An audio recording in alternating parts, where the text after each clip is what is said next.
Now on Nurses, there's something changing in Theo's silent world. There's a painful procedure at the emergency department, and it's decision time for Jessica's parents.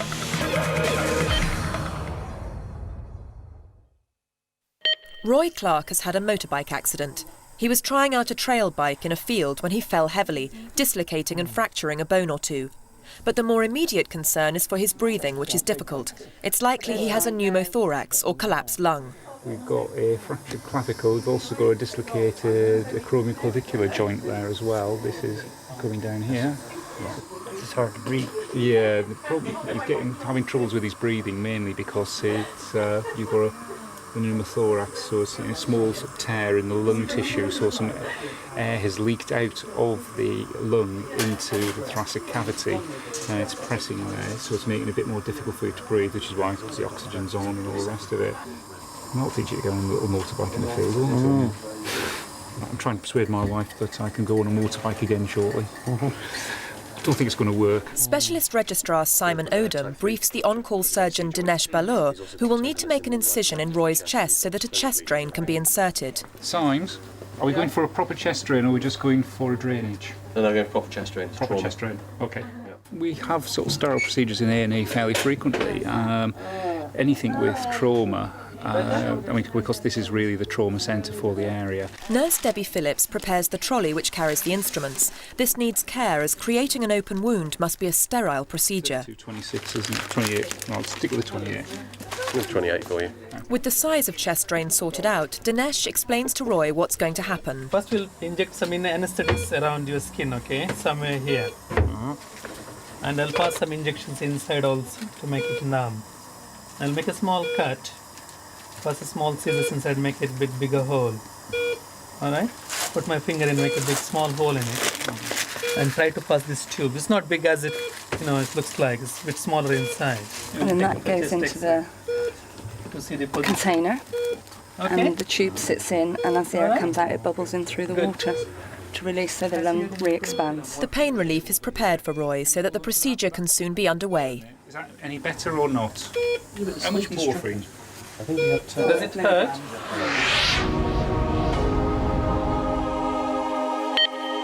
Nikki and Andy have brought their 6-month-old twins, Abigail and Jessica, to the laser centre at the hospital for a consultation with Dr. Kay Thomas. They're here to discuss treatment for the birthmark on Jessica's face. Jessie has what's known as a port wine stain, and about 3 in 1,000 children are thought to have that sort of birthmark somewhere on their body. Port wine stains are made up of blood vessels, which are greater in number and in size than the normal skin, and they're closer to the surface of the skin. So it's the red blood going through these extra vessels which causes the red colour of the port wine stain, and nobody knows why that happens. It's not due to any known factor in pregnancy, or there's no definite cause. There's a sophisticated range of laser equipment here as the department specialises in complex skin disorders. We have 4 lasers here in the department permanently. 2 of them are for vascular laser treatment, which means blood vessels, and the majority of those problems are birthmarks. As well as the technical services provided here, there's also strong psychological support for patients who have to cope with life in a sometimes cruel world. The psychological side is extremely important, and the children themselves, when they get old enough to be aware of it, can have a bad time at school with comments, teasing, bullying, and it's very important to consider that side of it as well as the treatment side of it. Are you finding it attracts a lot of No, interest? I mean, recently children think it's chicken pox and they say, oh look, here comes the chicken pox baby and things like that. Adults don't really say anything to me at the moment. A couple of people have said, oh, has she got a birthmark? And I've said yes. And other people just choose to ignore it. With babies, we would wait until they're about 6 months old before starting treatment. The reason for that is that babies and young children will need a general anaesthetic in order to do the treatment. When they're very tiny, the risk from the general anaesthetic is slightly higher than it is when they're older. So because this is not a medically necessary treatment, we always wait until they're out of that slightly more risky age group before we start. Once they get to the age of about 6 or 9 months, provided they're healthy in every other way, then the risk of the general anaesthetic is no greater then than it is at age 2 or 3 or 5. So we very much leave it to the parents to decide when to start the treatment. When we met when she was tiny, we talked quite a lot about laser treatment, and at that time you were feeling that you probably would want to go ahead with treatment as soon as she's old enough and big enough to be able to cope with the anaesthetic with no problem. Is that still the way you're... Yeah, I think so. Yeah, we were quite excited at what could be done, so we haven't changed our... And you haven't changed your feeling about that? Okay, so I think we can make plans to do that Straight away, as soon as possible, if that's what you would like to do. She will have a test treatment first, which will give us an idea to see firstly whether the birthmark actually fades and at what power level on the laser. Secondly, whether the skin, whether there's any problem with it healing up, whether there's any suggestion of scarring or side effects on the skin. And thirdly, how Jessica and her parents actually cope with the whole thing, with the anaesthetic, with the whole experience. We'll then review the results of that test, and if all of those 3 things are satisfactory, then we'll proceed to a fuller treatment. Jeremy and Charlotte are third-year medical students. Both have made big career changes. Jeremy used to work in the city, while Charlotte is on more familiar territory as she used to be a nurse. Jeremy and I met on my interview to medical school. He was doing the pre-med year and he was showing people coming for interviews around the medical school and was available for us to ask questions. There was this very dapper lady in a very smart suit, and we just got talking, and I thought, well, she's quite nice, I'll ask her a few questions, what she's like. And then I found she was a nurse and found she was a bit older, so I thought, oh well, game over here. You know, she's obviously, married already or something like that. About 6 months later, we were in the same groups for things, and we got to know the same friends, and it just went from there, really. It's all very quick and extremely unexpected. It was at a nightclub, and we just met up there and sort of met that night. That was about it, really. Went on from there. I'm not sure it was love at first sight, but certainly within a few months we both knew that that we'd found the right person. Neither of us expected anything like this at all. We both went into medicine thinking we weren't going to get married, we were going to dedicate our whole life to medicine, and that would be that. And of course, changed everything. I proposed while we were in Canada on a canoeing holiday, and we'd just been down quite a steep set of rapids. By accident. By accident. We missed the bits where you have to get out and pick up the canoe and walk so you don't go down the rapids, and we missed it. And unbeknown to me, there was this engagement ring in a pocket in a waterproof coat that could have just gone over the side of the boat any time. Yeah.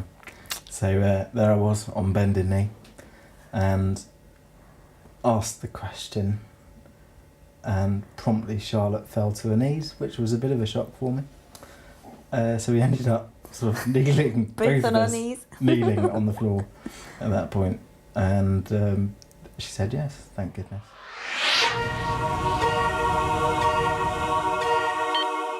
It's now 4 weeks since 2-year-old Theo was in theatre having a cochlear implant, in the hope that the electronic device will stimulate the hearing he lost after a very early attack of meningitis.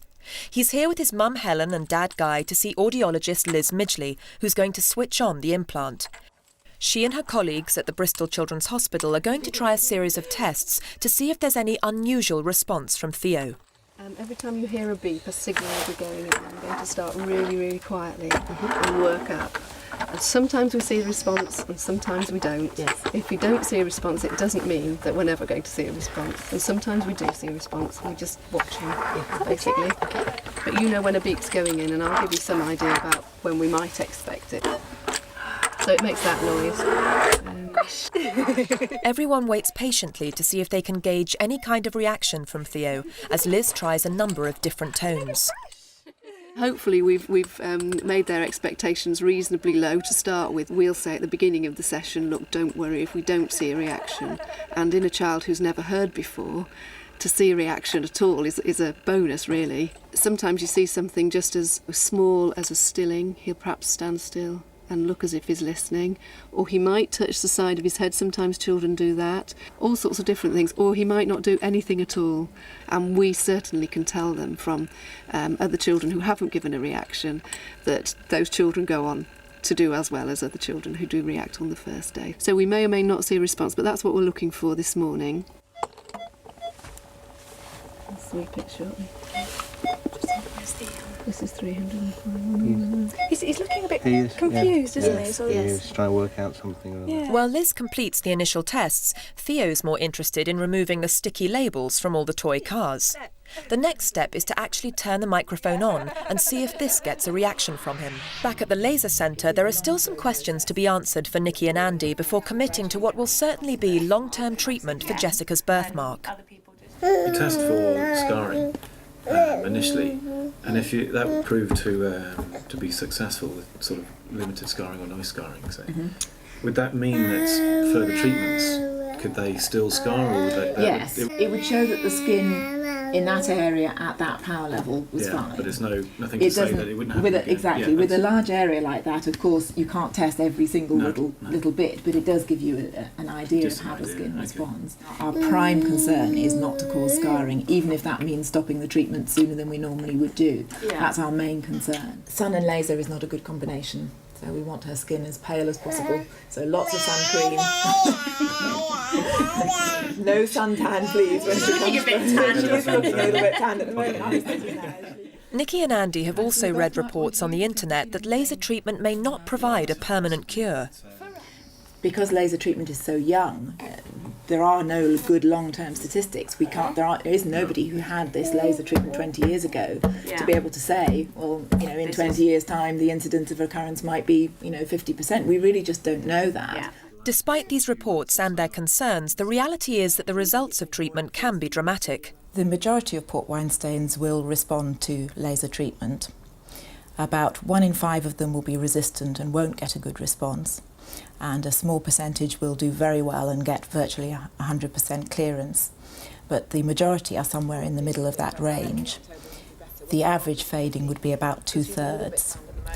But it is difficult to predict for any individual until you've actually started and done a test treatment to see how well it might respond. I mean, I'm quite looking forward to it getting started and, to see how it all goes. It all sounds very promising, but I think the only difference will be is when we actually come in and then she has the anaesthetic and things start happening, and I think our emotions will change dramatically. It's easy now, it all sounds really good, but when it actually is going to start happening, I think we'll be a little bit more nervous. I know I will be, so it'll probably be quite horrible, I should imagine. They've told us that she's got to not have a suntan, so we've got to keep her out of the sun. Which I will buy a big hat, and I do put sun cream on her, but keep her indoors as well. It's difficult, isn't it? It's difficult to keep her out of the 100%, but whatever it takes, we'll try to keep her looking as pasty as possible. Both Jeremy and Charlotte were brought up with medicine running in the family, but this, if anything, led them to think about careers in other professions rather than becoming medics. Both my parents are doctors, and I think that originally put me off wanting to be a medical student. In fact, they put me off too. They really played the devil's advocate. Having been here, I've really enjoyed being with the patients and finding the information. It's a bit like being a detective, and it's digging and asking the questions and finding out what they want and working with other people. And something that's really different from the job I used to do is actually looking at things and actually using your eyes and touching and using your senses, which is something that's not happened in my previous jobs, but I've really enjoyed it. It's been the best move I've ever made in my life. My mum was a nurse and is a midwife and still currently practices. That put me off actually. I didn't want to be a nurse because mum was a nurse. I wanted to do something different, but I did work experience in sixth form at school and absolutely loved it. It didn't feel like a job. Yeah. And so I go back and do bank work and agency work, and that's even better in a way because you don't have to get involved in the political runnings of the ward. You go back and it's pure patient care, which was what got me into it in the first place. But the course they're on is several years long and very intense. It's certainly a grind. Some people said to me when I started, it's a marathon, not a sprint. And it really is. And that's really hard, just keeping up your motivation and your drive. I think that's really quite hard. But also I've actually found dealing with some of the patient deaths really quite difficult.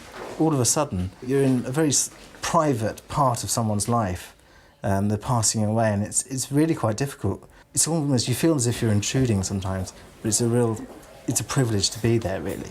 We can make such a positive aspect of something that is otherwise quite negative. Jeremy unwinds through sport and thrashing a squash ball to within an inch of its life. When I need to just get away, if I've had enough of work, I just hit the gym in a squash ball as hard as I can. It's a really good stress reliever, is just going out for a game and then down to the pub afterwards. Yeah, it's sport, really. It's a big one for me. An occasional pint. It's good for you, isn't it? At the Children's Hospital, it's time for Theo's cochlear implant to be turned on. If it works, this will be the first time Theo will have had any sensation of hearing, although he's too little to understand what that really means. Just very, very gradually turn that up. To about where? Well, eventually the... Yes, okay. Yes. Hey. Good. Good. Definitely touching. That's good. Amazing. That's good. That is good. Do you think that's the camera making a noise? We saw some definite reactions to sound. He definitely he touched the side of his head. That's often a sign that the little child is hearing. So now Liz goes through a systematic test of making sounds, but also associating them with toys in the room. If Theo is hearing something, over time he should correctly identify the toy associated with the sound. This one is eventually he associates the sound with the light. Which one? And we use it as a test That to know one? whether he's heard the sound, because he turns to be Which one? rewarded by the light. Which?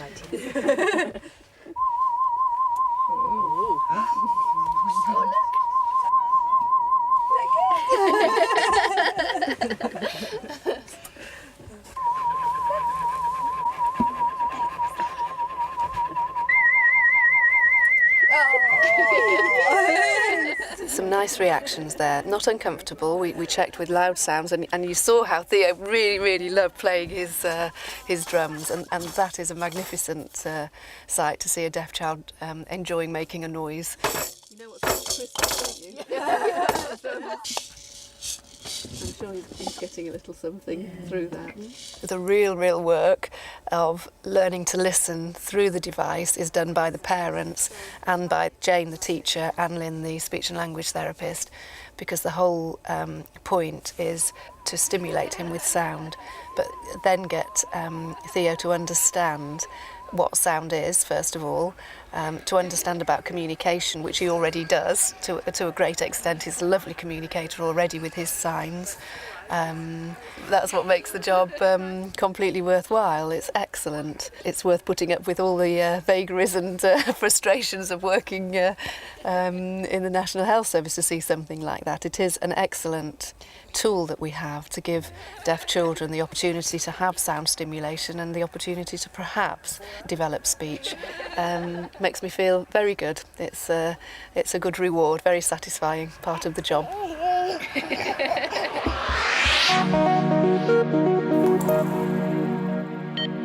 Over in the emergency department, Roy's receiving anaesthetic for a painful incision. What do you do for a living? I'm unemployed. Sorry? I'm unemployed, you know.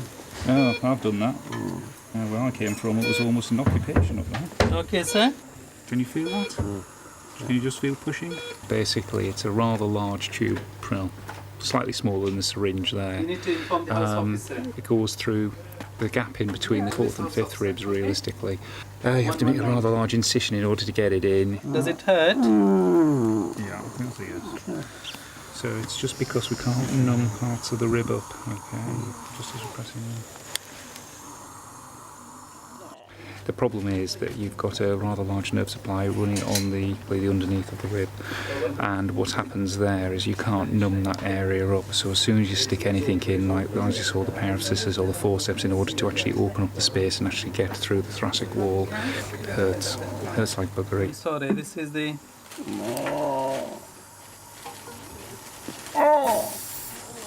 Okay, so it sounded horrible and it felt horrible, but that's hopefully mostly through. Okay. Unfortunately, we just have to do it because the chest drain is necessary in order to remove the air from the thoracic cavity so the lung can reinflate. Okay. We are good to drop. Sorry. Please get a break, get a break. Okay, sir. It's okay.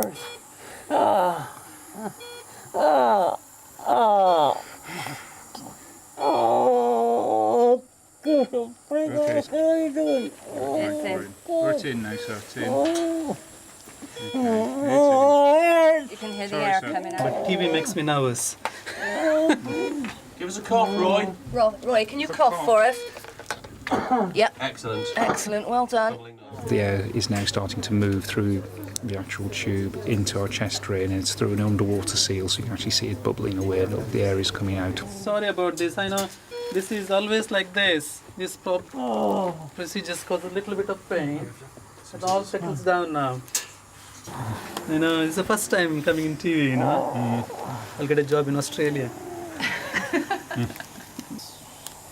Right, Roy, how are you feeling now? Is it feeling a bit better?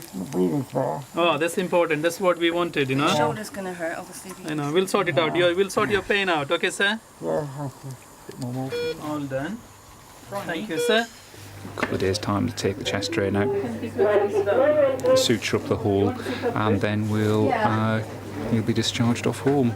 Now Roy's breathing is much improved, he's a lot more comfortable. He even has a message for a very special person. Next on Nurses. You know, everybody says that the breast milks are good because it gives them the best start in life, really.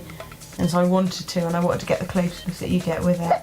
And you definitely do. As predicted in the camera pictures, which said the polyp was probably about a foot from the end of the small intestine.